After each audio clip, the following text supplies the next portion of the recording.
tunaahidi washabiki wetu na wapenzi wetu kwenda kucheza mchezo mzuri na mchezo unaovutia, na vile vile tunaenda kupambana kwa ajili ya kupata pointi 3. Sawa, nikaribishe maswali matano kwa nahodha. Okay. Mwalimu Kapombe, mchezo uliopita zaidi ya Azam uliweza kucheza kwa goli 2 na kuna makosa mengi mliyafanya na mkaruhusu goli 2. Na mmejipanga vipi kulipiza kisasi? Maana ilikuwa ni mechi ya kisasi, kwa mlipoteza pointi 3 kwa Azam. Naweza kusema kwamba tulipoteza mchezo wa kwanza na ulikuwa raundi ya kwanza. Naweza kusema hii ni raundi nyingine na ni mchezo mpya mwingine, na tunaweza kusema kwamba wakati ule na sasa hivi tulikuwa na sasa hivi tuna benchi la ufundi jipya, na kuna wachezaji, baadhi ya wachezaji wameongezeka, wamekuja kuleta nguvu mpya ambayo tuko nayo. Kwa hiyo kama nilivyotangulia kusema kwamba na imani na maandalizi ambayo tumeyafanya, na imani ambao na wachezaji wangu ambao tulikuwa nao na ambao wameongezeka katika dirisha dogo, kuelekea katika mchezo huu tunaenda kufanya vizuri. Swali la pili kwa nahodha. Kasi, mara nyingi uwanja wenu wa nyumbani ama viwanja vingi ambavyo mnatumia vya nyumbani huwa ni natural attack, ambacho tunatumia hivi sasa ni uwanja asili kwa maana ya nyasi.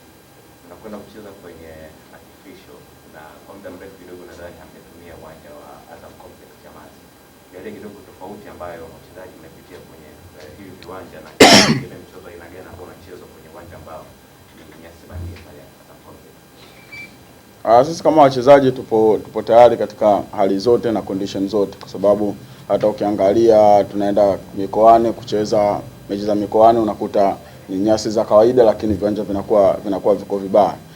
Uzuri kwamba tunaenda kucheza katika uwanja wa artificial, lakini ni uwanja ambao unaruhusu mpira kutembea, na sisi ndo system yetu ya mpira ambao tuko nayo. Kwa hiyo naweza kusema kwamba itatufavor sisi, na tunapenda kwenda kucheza mpira katika eneo hilo, na imani kwamba Azam ni timu nzuri na sisi ni timu nzuri, na imani mpira utachezeka mzuri. Shomari, kama mtashinda kwa mchezo, gap la point na wapinzani wenu unaenda kupungua na kusalia alama 1. Hii inaenda kuwapa nguvu kiasi gani kuzihitaji alama 3? Naweza kusema hilo ndio jambo muhimu ambalo tuko nalo sisi kama wachezaji pamoja na timu kwa ujumla, kuhakikisha kila mchezo ambao tunakutana nao tunaweza kupata pointi 3 ili kuhakikisha tunapunguza ile gepu ya pale juu, kwa sababu mwisho wa siku sisi kama timu tuna malengo ambao tumejiwekea katika msimu huu. Kwa hiyo hatuwezi kufikia malengo bila kupata pointi 3 katika kila mchezo ambao uliobaki.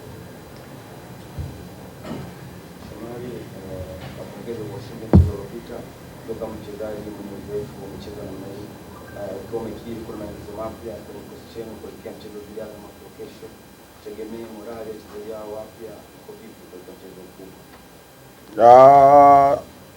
Muda mwingi ambao tunatumia tuko kambini, huwa tunaelezana jinsi michezo hii inavyokuwa, kwa sababu huu ni mchezo mkubwa katika ligi yetu. Kwa hiyo kuna baadhi ya wachezaji ambao wameingia katika dirisha dogo, hawajawahi kukutana na timu kama hii. Kwa hiyo sisi kama wachezaji ambao tuliokuepo tuliweza kuwa introduce kitu ambacho kinakuwa katika mchezo huu, na mchezo huu unakuwa huko katika hali gani. Kwa hiyo mpaka sasa hivi kichwani mwao wana picha nzima ya mchezo huu ambao tunakwenda kucheza.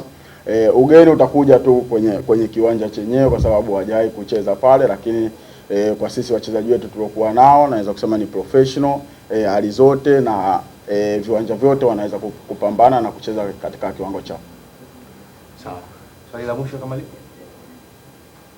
Shomari, licha kwamba mnacheza uwanja wa ugenini, lakini mchezaji wa 12 ni muhimu sana na kila mchezo ambao mnacheza. Kuna shabiki ambaye yupo nyumbani hivi sasa, natamani kusikia neno lolote kutoka kwako ili liweze kumshawishi kuweza kununua tiketi na kutazama mchezo huu. Unamwambia nini?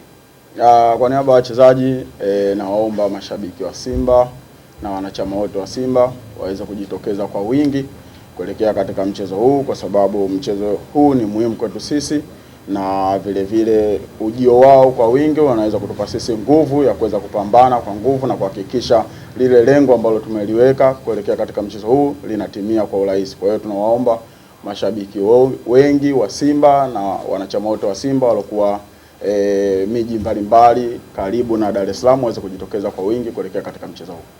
Asante sana na nikutakia kila la heri kuelekea mchezo wenu wa kesho dhidi ya Azam FC. Asante.